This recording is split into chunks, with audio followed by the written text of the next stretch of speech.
నమస్తే, welcome to our channel. నేను పద్మిని. ప్రస్తుతంతో పాటు సోషల్ యాక్టివిస్ట్ కృష్ణకుమారి గారు ఉన్నారు. మాట్లాడదాం మేడం. నమస్తే మేడం. నమస్తే. ట్రంప్ రాజీనామా అనే మాట కలకలం రేపు. ఇక్కడ అమెరికాలో ఉండేటటువంటి ఆ ప్రెసిడెంట్ రాజీనామా చేస్తే మనకేంటి అని అనుకుంటే కాదు. ఇండియన్స్ ని బేస్ చేసుకుని ఆ కంట్రీ ఏ లెవెల్లో ఎకానమీ బిల్డ్ చేస్తుందో తెలిసినటువంటి విషయమే. మరైతే ఈ వార్త యావత్ ప్రపంచాన్ని ఖచ్చితంగా నివ్వెరపరుస్తోంది. ఈ వార్త ఇందులో నిజాలు ఉండి ఉంటాయా? ట్రంప్ అంత ఘటికుడు రాజీనామా చేస్తాడా? అసలు ఏమనుకుంటున్నారు? మీ అనాలిసిస్ ఏంటి? రాజీనామా చేస్తాడని కూడా నేను చెప్పలేను, కానీ ఒత్తిడి మట్టుకు చాలా భయంకరమైన ఒత్తిడి ఉంది. వస్తుంది, ఇంకా బిల్డ్ అవుతుంది. అప్పుడే రోడ్ల మీదకి వచ్చేసారు. అదే ముందు ముసళ్ళ పండగ అన్నట్లు అప్పుడే ఏం కాలా.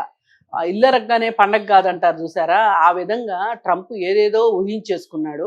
మమ్మల్ని అమాయకుల్ని చేసి ప్రపంచం అంతా దోచుకుంది మా అమెరికాని అని చెప్పి ఇప్పుడు నేను అన్ని మీకు ఏదో ఉగ్గుపాల్లో పోసిన దొండాకు పసరుతో సహా కక్కిస్తాను అన్న లెవెల్లో చెప్పుకుని వచ్చాడు. ఇప్పుడు ఒక్క ఎగ్జాంపుల్ తీసుకుంటే మనకు అర్థమయ్యేటట్లు, ఇప్పుడు ఆక్వా రైతులు ఉన్నారు. ఆక్వా రైతులు అంటే చేపలు, రొయ్యలు రైతులు. వీళ్ళు మన దేశం మొత్తం మీద ఎగుమతి అయ్యే దాంట్లో దాదాపు 60% ఎగుమతి మన రెండు జిల్లాలు, పశ్చిమ గోదావరి, తూర్పు గోదావరి జిల్లా నుంచినే ఎగుమతి అవుతాయి.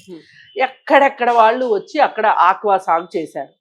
అయితే ఈ సాగు అక్కడికి పంపించేటప్పుడు ఆల్ ఆఫ్ ఎ సడన్ 25% మీ మీద దిగుమతి సుంకాన్ని విధిస్తాను అని చెప్పి ట్రంప్ అనేసరికి ఇప్పుడు మనకి ఆ డబ్బులు మనం బేర్ చేయాల్సి వస్తాం.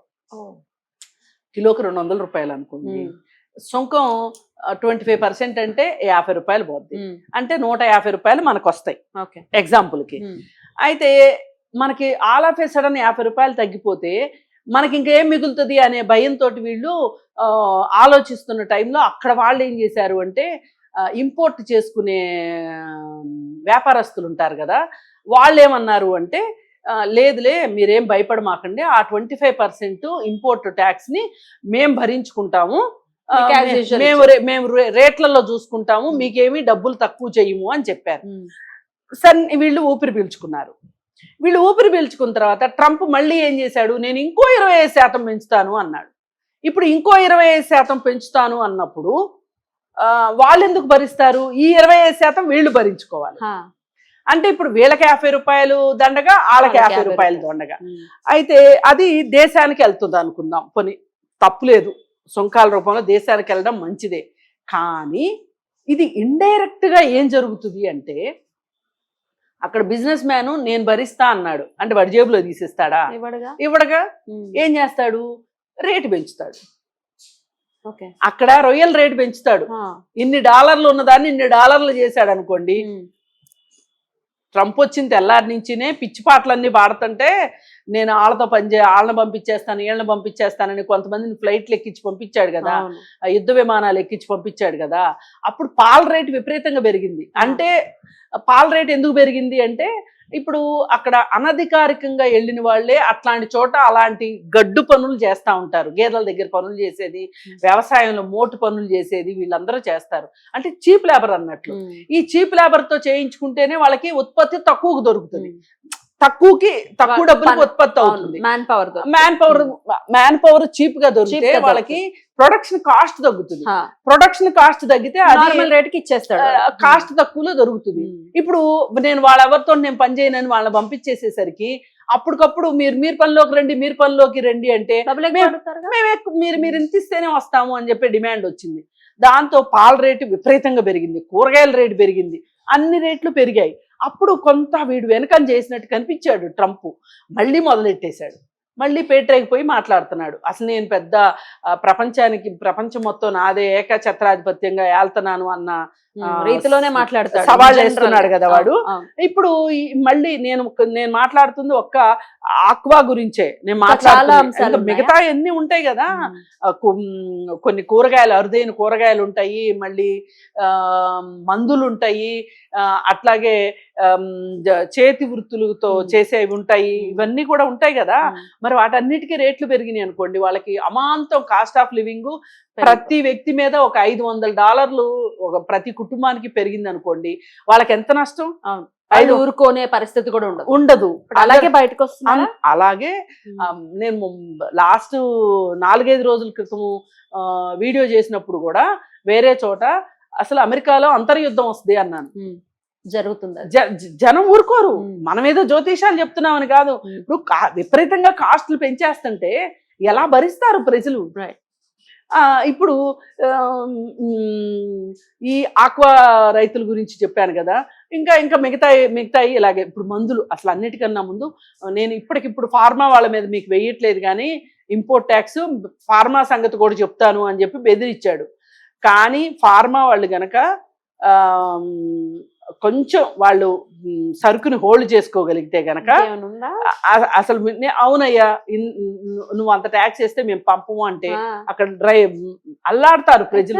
వాడికి సెన్స్ లేదా? వాడి ప్రజలు ఇబ్బంది పడతారన్న సెన్స్ లేదా? అసలు ఒక సైంటిస్ట్ చెప్పారు నిన్న, అంటే ఎకనమిస్ట్ చెప్పారు, అమెరికాలో భారతదేశాన్ని ఉద్దేశించి ప్రముఖంగా ఏం చెప్పారు అంటే, మీరు ఎంత కష్టమైనా సరే కొన్ని రోజులు సరుకును హోల్డ్ చెయ్యండి, చచ్చినట్టు దారికి వస్తాడు, దిగొస్తాడు ట్రంప్ అని చెప్పాడు. ఇప్పుడు ఇక్కడ ఏమని జరిగిందంటే ఆక్వా రైతుల విషయంలో ఒక విషయం మర్చిపోయాను నేను. ఇక్కడ వాళ్ళు ఏం చేశారంటే అప్పుడే రేట్లు తగ్గించడం మొదలెట్టేశారు. అంటే ఇప్పుడు ఆక్వా రైతు డైరెక్ట్ గా రైతు పంపడు కదండి, ఒక మిడిల్ మ్యాన్ కొంటాడు, వ్యాపారస్తుడు కొంటాడు వీటన్నిటిని, కొని అక్కడికి పంపిస్తాడు. అక్కడికి పంపిస్తే ఆగస్టు 15 లోపు వాటికి తరువాత 25% ట్యాక్స్ పెరుగుద్ది అన్నాడు. ఇప్పుడు ఇవన్నీ ఐస్ ముక్కల్లో పెట్టి అక్కడికి పంపించేసరికి దాదాపు 40 రోజులు పడుతుంది అమెరికాకి వెళ్ళేసరికి. ఈ 40 రోజులు అయిపోతాయి కదా ఆగస్టు 15 అంటే. అయిపోయిన తర్వాత ఇప్పుడు వీళ్ళు సరైన రేటుకే కొన్నారనుకోండి రైతుల దగ్గర, అక్కడ మరి ట్యాక్స్ రూపంలో ఎక్కువ కట్టయితే ఎవరు భరించాలి? వ్యాపారస్తుడు ఎప్పుడు సిద్ధంగా ఉండడు, రైతే నష్టపోవాలన్నట్టుంటది వ్యాపారస్తుడికి. ఈ పరిస్థితుల్లో ట్రంప్ పైన ఆ దేశంలో వ్యతిరేకత రావడం పెద్ద విచిత్రం ఏమీ కాదు, ఖచ్చితంగా వస్తుంది. అసలు ఏదో ఒక రోజు డే 1 నుంచి అతని ప్రేలాపనలు చూస్తే నిండా 4 ఏళ్ళు ఉండే వ్యక్తిలాగా, కొంతమంది పిల్లలు చూస్తే అంటారు వీడు నిండు 100 ఏళ్ళు బతికేలా లేడు వీడు అంటారు చూసారా, అట్లా వీడు నిండు 4 ఏళ్ళు ఉండేటట్టు ఉండకూడదు కూడా. ఈ యాంగిల్స్ లో చూస్తే ఉండకూడదు కూడా. అందుకని దయచేసి ధైర్యంగా ఉండాలి భారతదేశం. అసలు ఏమాత్రం మేము నీకు ఎగుమతి చెయ్యము, కావాలంటే మా దేశంలో ప్రజలు తింటారు అవసరం అనుకుంటే, అంతేగాని నీ దేశానికైతే పంపము, నీ దేశ ప్రజలకు నువ్వేం సమాధానం చెప్పుకుంటావో అనే పరిస్థితిలో గనక గట్టిగా ఉండాలి. భారతదేశ చాలా మెహర్బానీ చూపిస్తుంటాడు, ఏదో వాడి ఇది మీదనే మనం బతుకుతున్నాం అనుకుంటున్నాడు. అదే ఉంటుందన్న సెన్స్. మొన్న చూడండి 6 యుద్ధ ట్యాంకుల్ని కూల్చేసింది పాకిస్తాను అని చెప్పేమో ట్రంప్ చెప్తాడు. ఇండియా వాళ్ళేమో లేదు అదేం కోల్చలేదు అంటారు. అసలు ఆడెవడు చెప్పడానికి, ట్రంప్ ఎవడు అసలు మాట్లాడడానికి? అది భారతదేశానికి పాకిస్తాన్కి సంబంధించిన విషయం. చెప్తే వీళ్ళిద్దరు చెప్పాలి. వీళ్ళిద్దరు పరస్పరం విభిన్నంగా చెప్తున్నారు. వీడేమో పాకిస్తాన్ కొమ్ము కాస్తున్నారు. పాకిస్తాన్కి 19% ట్యాక్స్లు, మనకేమో ఇప్పుడు 50 చేస్తాడంట. అందుకని ఏంటంటే ఎక్కువ రోజుల్లో అయ్యగారు ఉండడు అనేది అర్థమవుతుంది. ఎక్కువ రోజులు ఉండడు, తొందరలోనే బై బై చెప్పే పరిస్థితి, కొత్త అధ్యక్షుడు వస్తాడు. Let's wait for that. Good news. Right, madam. Thank you so much. Namaste.